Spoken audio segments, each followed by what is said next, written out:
اہم خبر آپ تک پہنچا رہی ہیں کہ تحریک انصاف نے انٹرا پارٹی الیکشن سے متعلق الیکشن کمیشن کے فیصلے کے خلاف کل پشاور ہائی کورٹ میں درخواست دائر کرنے کا فیصلہ کر لیا ہے۔ آپ کو اپڈیٹ کر رہے ہیں اس حوالے سے کہ تحریک انصاف نے انٹرا پارٹی الیکشن سے متعلق الیکشن کمیشن کے فیصلے کے خلاف کل پشاور ہائی کورٹ میں درخواست دائر کرنے کا فیصلہ کر لیا۔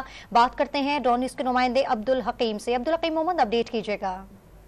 یہ بالکل الیکشن کمیشن آف پاکستان نے جو تحریک انصاف کے انٹرا پارٹی انتخابات کو کالعدم قرار دیا ہے، اس حوالے سے جو تحریک انصاف کے مرکزی ترجمان ہیں معظم بٹ، اس کے مطابق کل پشاور ہائی کورٹ سے رجوع کریں گے اور کیس دائر کریں گے۔ ان کا یہ کہنا تھا کہ جو فیصلہ ہوا ہے وہ بدنیتی پر مبنی ہے اور اس فیصلے کے خلاف ہائی کورٹ سے رجوع کریں گے، اور مرکزی جو قائدین ہیں ممکنہ طور پر بیرسٹر علی گوہر اور علی ظفر دونوں پشاور ہائی کورٹ میں درخواست دائر کر کے استدعا کریں گے کہ یہ فیصلہ واپس لیا جائے، اور اس کے ساتھ ساتھ جو انٹر پارٹی انتخابات کا عدم قرار دیے ہیں جو بلے کا نشان ہے، اس حوالے سے بھی ریٹ دائر کریں گے۔ بہت شکریہ تفصیلات دینے کے لیے عبدالحکیم محمد آپ کا۔